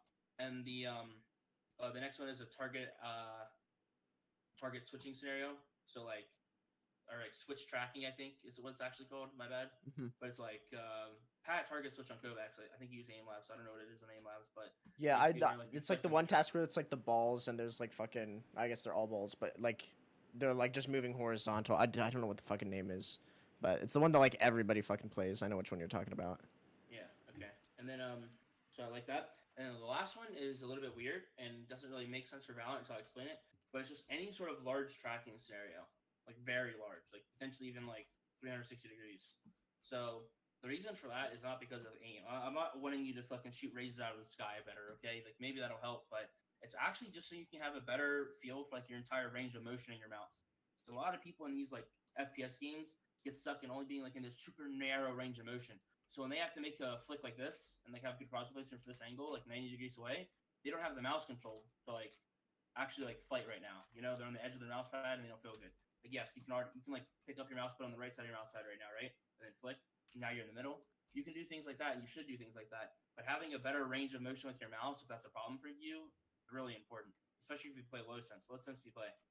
0.29 800. And do you think how much like range of motion would you say you have? I can do like 360. Like yeah, I don't 60 really. on that sense. Yeah. Shot. I don't even have a mouse room for that. I only have like this one. Or no, mouse sorry. set. At least 180. Probably like sorry, I meant like 180. So I can Okay. basically get to like anywhere I need to go on that sense. And you're comfortable like aiming behind you when you do that? Yeah, for the most part. That's good. I'd say like If you obviously ever have, I like, don't. a problem.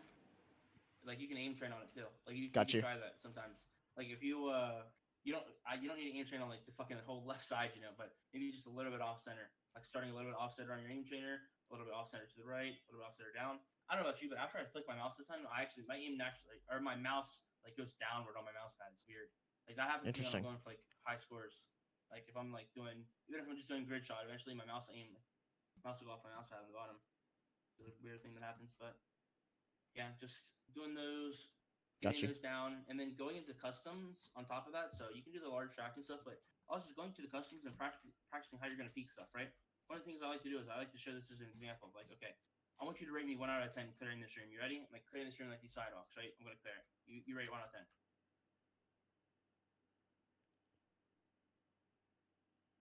Okay, and you got to be honest with me, okay? All right, what was it? Out of 10. I mean, Be honest. Just be honest. like What's the first number comes to your head? 6, 7 maybe. All right. So everyone says something like that, but it's like a 3. Because here's the reason, okay? Like, when I peek this angle, this is like a fucking 0% fight. Yeah. I don't peek like this. This is 0%. So what should I actually do here?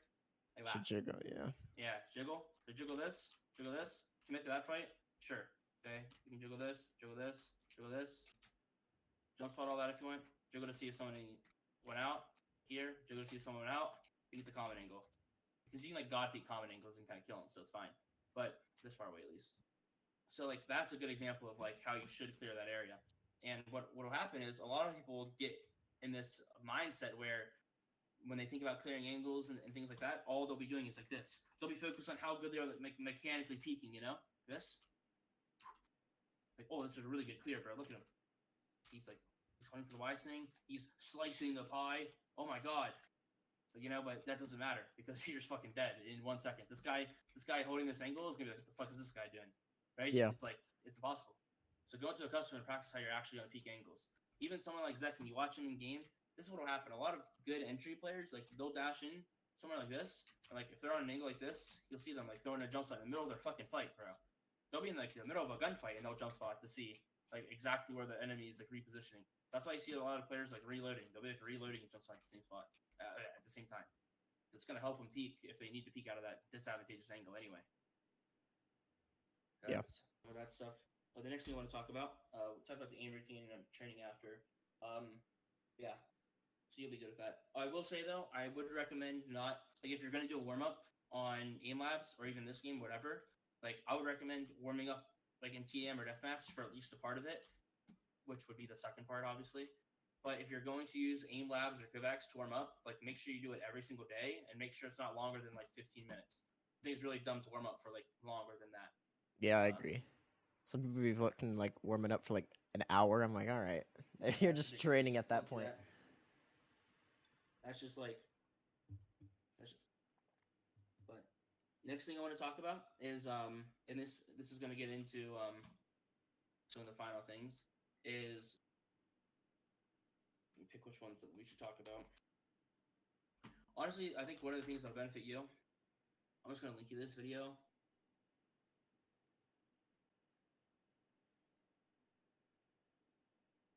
So it's this first link. You can watch that after our session. It explains it in there.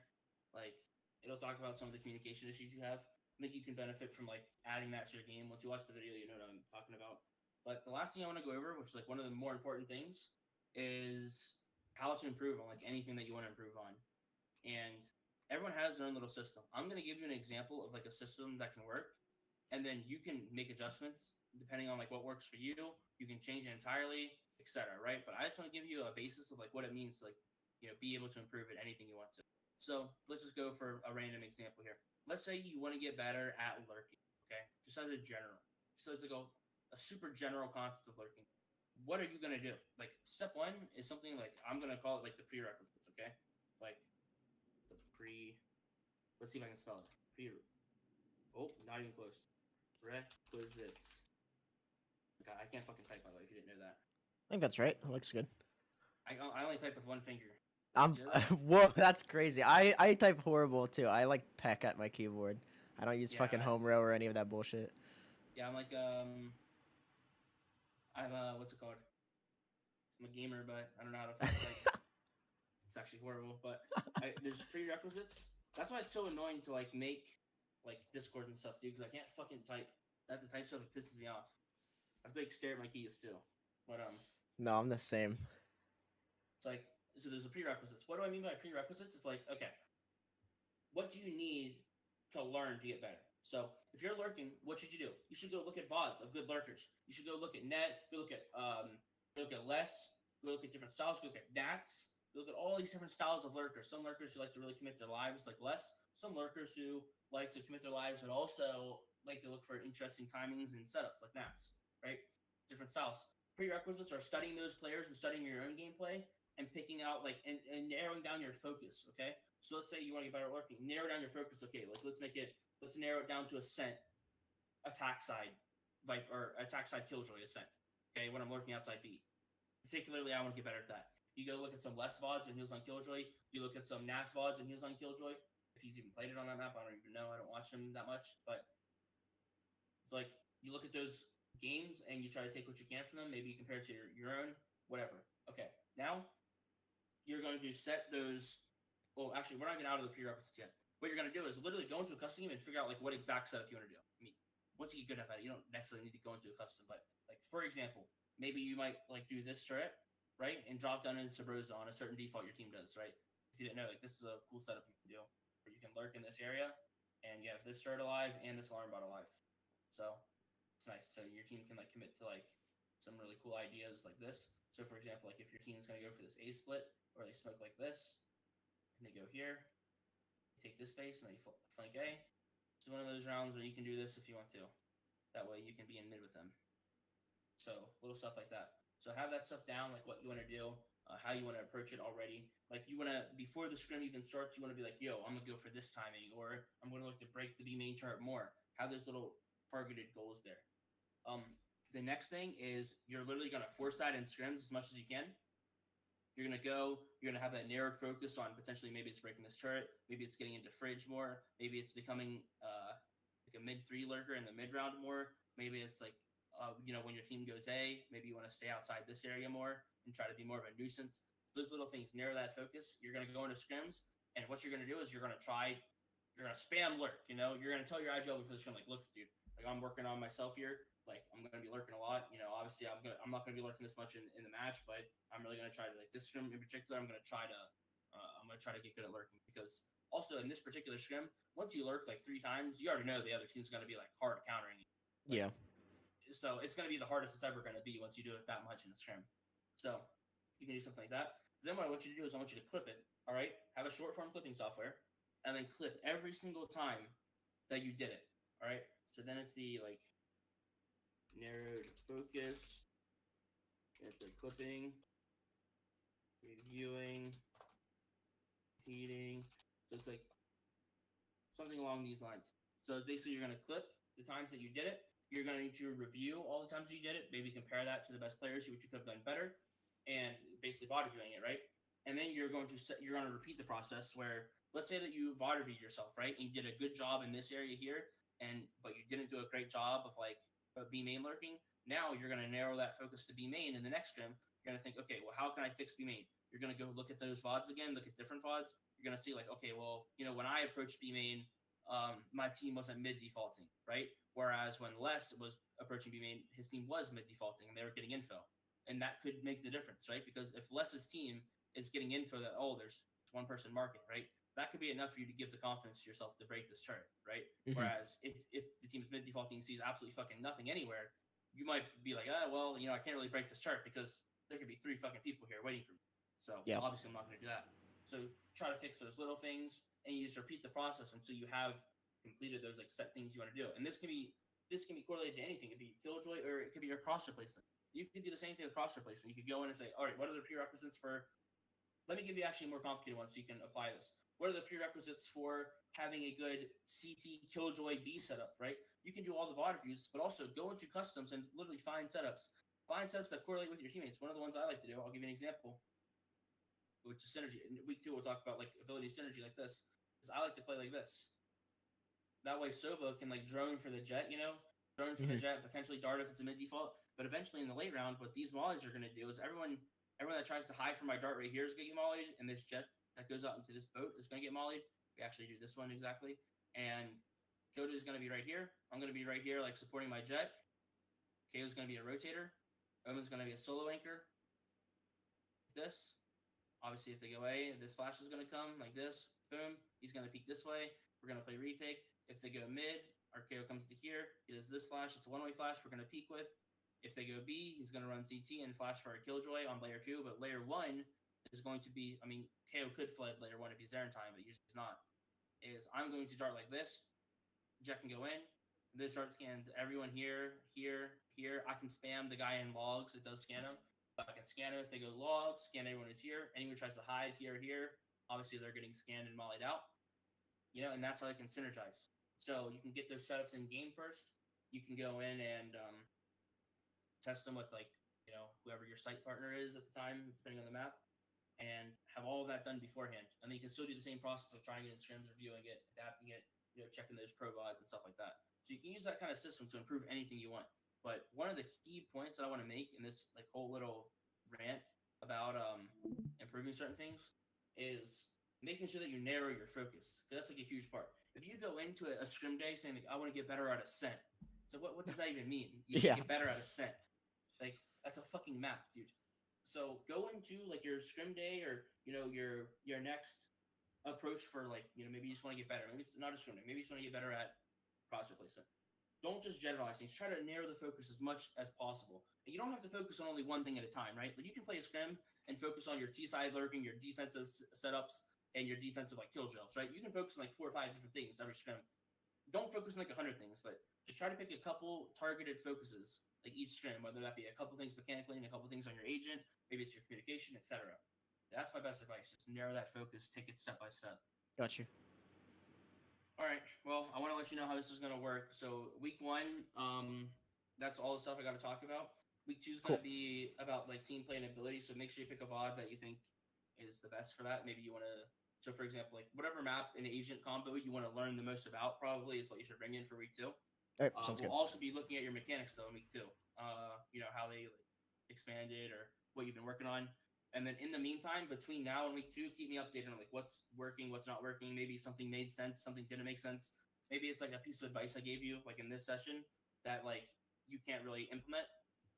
If you're having trouble with that, just reach out to me and we'll figure it out. Don't make Sick.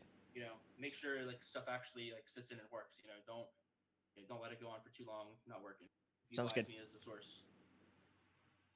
All right. Well, for week 2, what do you think about scheduling? You don't have to pick a time now, but within like the next couple of days, just reach out to me on like whatever day works for you, and I'll see if I can fit you in on that day. Okay, perfect. Sounds good. All right, man. It was nice talk. Oh yeah, just one last thing is you don't have to wait exactly a week. By the way, it can be anywhere from like 5 days to like even like 15 days if you really wanted to. Like, you know what I mean? It doesn't have to be exactly a week from now. Take your Cool. time, however long it takes, however long you want to take in between sessions is fine. Like, don't be like ridiculous and take 2 months or something, right? But Yeah. if you gotta wait like 2 weeks or something, it's totally fine. Cool. So, Sounds good. Just keep me updated and we chilling. Perfect. All right, man. Well, it was nice talking to you. It was nice Yeah, meeting thank you, If you Trek. have any Appreciate it, questions, dog. reach out to me. Sounds Yeah. good. Peace, peace. All right, see you later.